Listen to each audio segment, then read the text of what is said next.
दोस्तों, आज मैं मेरी वाइफ रीटा के बारे में बात करने वाला हूँ। रीटा इंडियन आर्म फोर्सेस में एक कैप्टन थी, bubbling with energy, streaming with life. जब मैं उनसे शादी किया, मैं बहुत खुश था। शादी के बाद रीटा ने आर्मी से रिटायरमेंट ले लिया। उसके बाद हमारे 2 बच्चे हुए and she made a perfect family life for all of us. बच्चों को लुक आफ्टर करती थी, उनके सारे डिमांड्स पूरी करती थी और फैमिली को अच्छी तरह से रखा हुआ था। हम सब बहुत खुश थे। जिंदगी में और ज़्यादा कुछ चाहिए नहीं था। It was a very happy close net family.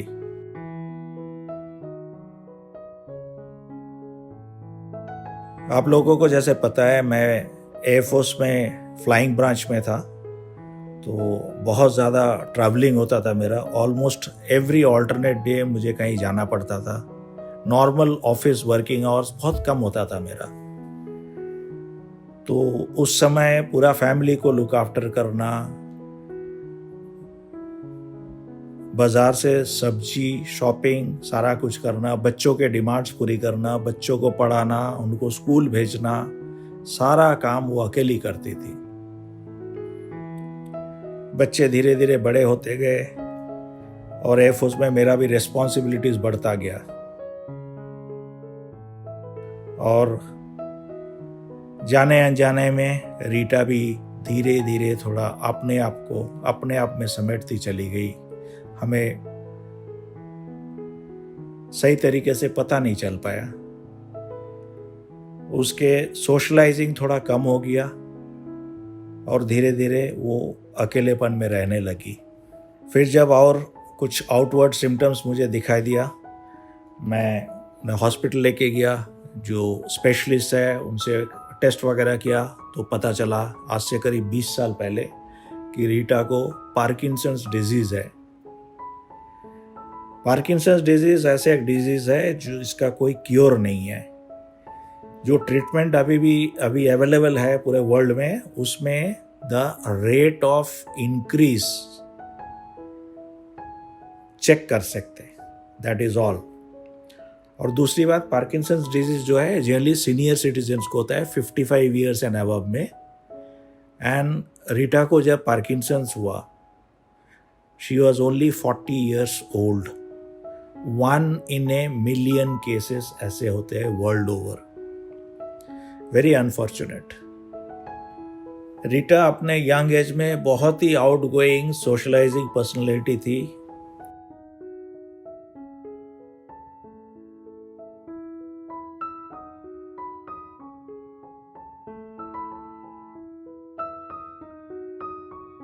Manali में घोड़े पे सवार होना, फिर स्कीइंग करना, ये सब करती थी। बट पार्किंसंस होने के कुछ साल बाद धीरे धीरे उसका चलना फिरना रेस्ट्रिक्टेड होने लगा। आपको पता है पार्किंसंस में क्या होता है, हाथ पैर शेक होता है, सर हिलता है, स्पीच का प्रॉब्लम होता है, गार्बल्ड स्पीच होता है। फिर धीरे धीरे चलने में प्रॉब्लम होता है। सडनली एक पैर चलना बंद कर देगा और वो सामने जाके गिर जाती थी। All of a sudden it was very dicey. उसके बाद अभी 20 साल बाद धीरे धीरे पिछले 1 साल से रीटा, मेरी बिलवेड वाइफ, बिल्कुल ही बेड रिडन है।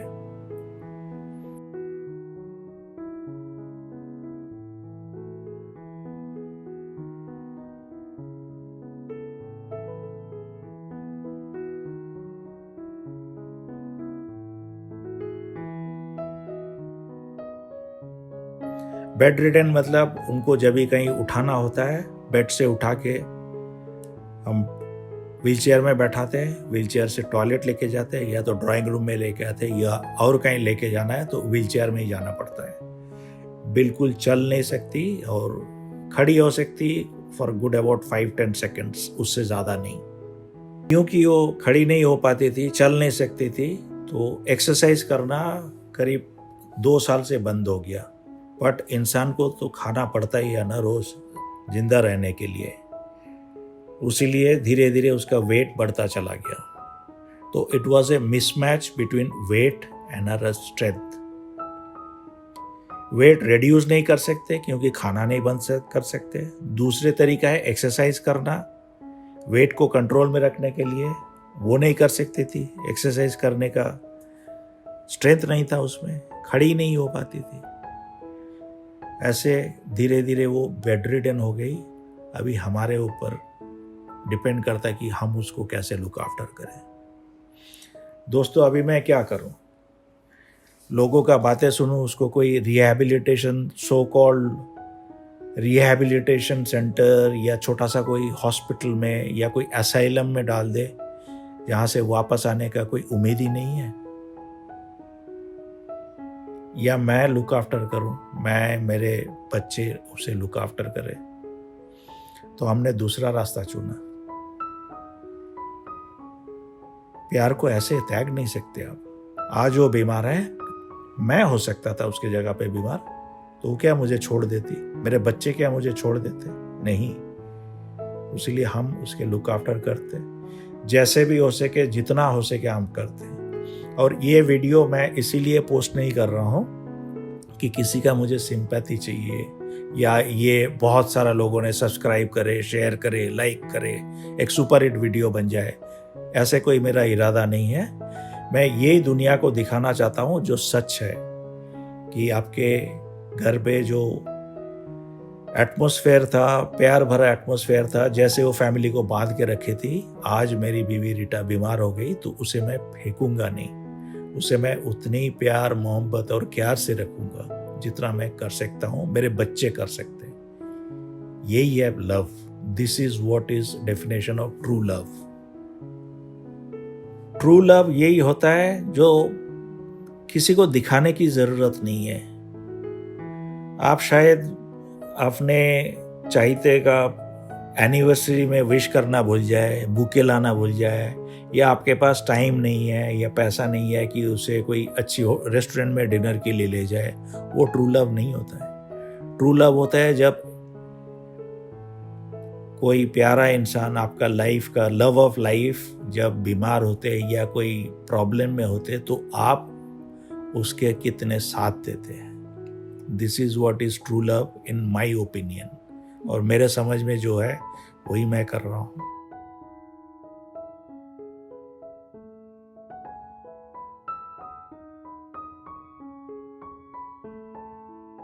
प्रॉब्लम जब आए उसका सामना करना चाहिए, डट के करना चाहिए, उससे भागना नहीं चाहिए।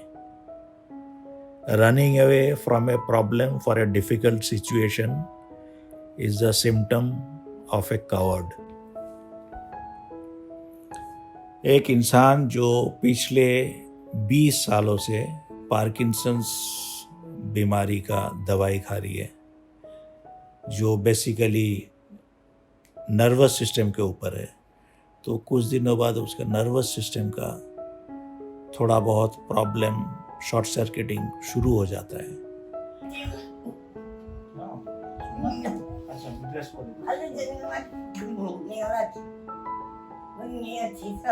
उसीलिए इंसान कभी कभी छोटी छोटी बातों में बहुत ज़्यादा गुस्से हो जाते हैं, चिल्लाने लगते हैं, लोगों को कोसते हैं, अपने आप को भी कोसते हैं।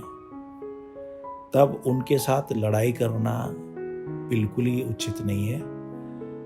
हमें ये सोचना चाहिए कि उनको तब प्यार देना चाहिए। आप अगर प्यार देंगे, उनका गुस्सा धीरे धीरे कम हो जाएगा, क्योंकि हमें सब मिलके इस बीमारी से लड़ना चाहिए, बीमार इंसान से नहीं। रीटा को खुश रखने के लिए उसकी जितनी ज़रूरतें हैं, छोटी मोटी ज़रूरतें, हमेशा बुलाते रहती है। सारा दिन मुझे कम से कम 100 बार सुबी करके बुलाते रहती है। कभी कभी गुस्सा आता है, बट फिर अपने आप को संभालता हूँ और स्माइलिंग फेस लेके उसके सामने पहुँच जाता हूँ पूछने के लिए कि क्या चाहिए। मोस्ट ऑफ द टाइम उसको कुछ चाहिए नहीं होता, बस सुबी का साथ चाहिए। आप अगर आपके घर पे कोई बीमार है, आपको पता है ये बीमारी ठीक होने वाला नहीं है, ये इंसान कभी बिल्कुल पुरानी टाइम के तरह बिल्कुल ठीक हो जाए, आपके साथ मिल मिश के रहे, ये ऐसे नहीं होने वाला है। फिर भी आप उसका केयर कीजिए, जितना हो सके कीजिए।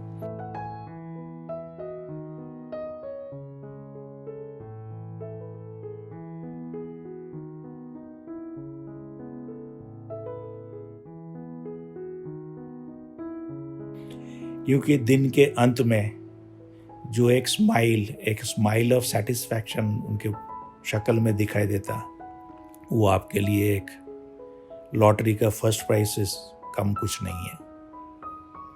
Cheers to a happy life. God bless you. तेरे पंख केला तेरा मंदिर पंख कहलाए, भले बुरे सारे सनम को दिखे आज दिखा, तेरा मंदिर कहलाए। जगियो जियादा जब जब होए, मनियो जियादा होए।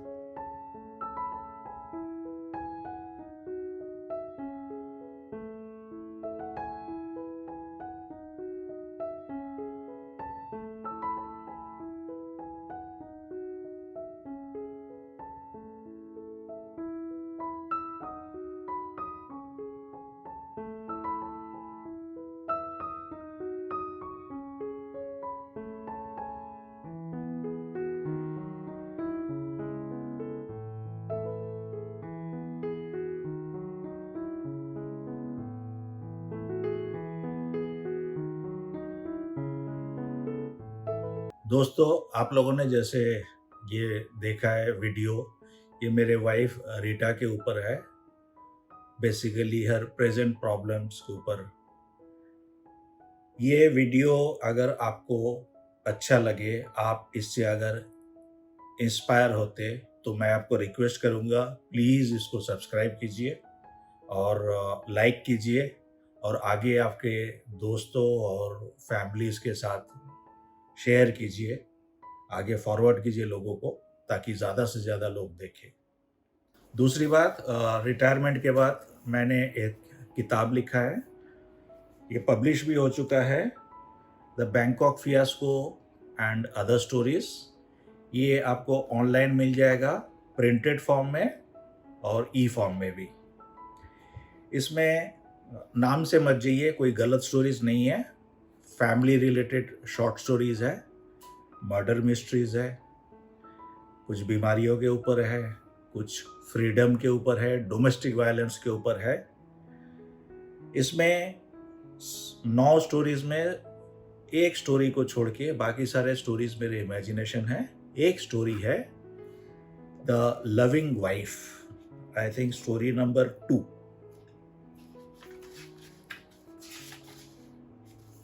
ए लविंग वाइफ, ये स्टोरी मेरे वाइफ रीटा के जो प्रेजेंट पार्किंसंस डिजीज है उसके ऊपर बेस्ड है।